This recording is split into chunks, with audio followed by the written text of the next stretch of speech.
سلامونه پیر زمانه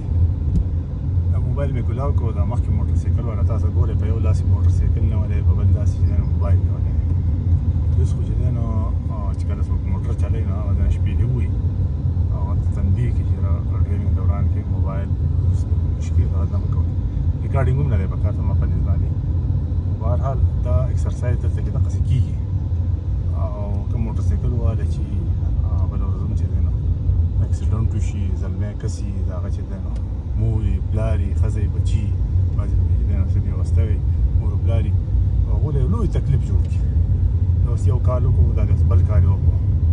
یعنې هغه شاته نه دی زما مقصد دا نه دی چا تضحیق کول یا د چا بېزتي کول خو دا اکسرسایز نه دی پکار اوس یې په دې دوه لاسه یې کو او په دې سټ کې دا دغه نیولی موبایل نو لکه که دونه ضروري کار دی یو سیټ ته وردېږه خپل کار وکړه خبرې وکړه بس مختصر یې کړه بیا وایه یاره دغه کومه نو دا وګورئ پولیس ورته هم ولاړ دی هغه ته هم نه ګوري ښه ګیره منګزی مسلمان دی او دا چې دی نو د دغه شی نیولی دی ولې که دا نږدې وي که ما دا دی تاسو ته ګورئ دا اکسرسایز د خپل خاندان دپاره چې دی نو هم ښه نه دی د نورو خلکو دپاره هم نه دی ښه څنګه څوک به د ډایرکټ بریک نیسي په ځان باندې هم لکه رحم کول پکار وي ژوند چې دی دا ډېر قیمتي دی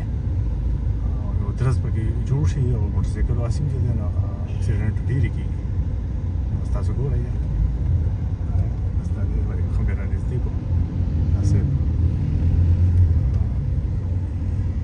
دا زمونږ د معاشرې یو ډېر بد روح دی پکار ده چې داسې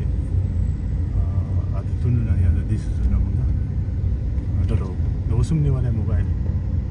دا سیدو روډ دی دا هغه الله چوک نه دی را روان شوی دی او دا مونږ دغه ته راورسېدو سارو هسپتال ته پورې بیا به مخکې نه ځي او مقصد صرف او صرف دا دی چې دا یو موټر سایکل خاص هم چې دی نو سیفټي پکې نه وي او یو چې پکې بیا به یو داسې موبایل نیولی یا په سټ کې د موبایل نیولی بیا خدای مکړه بد حادثاتو سبب جوړوي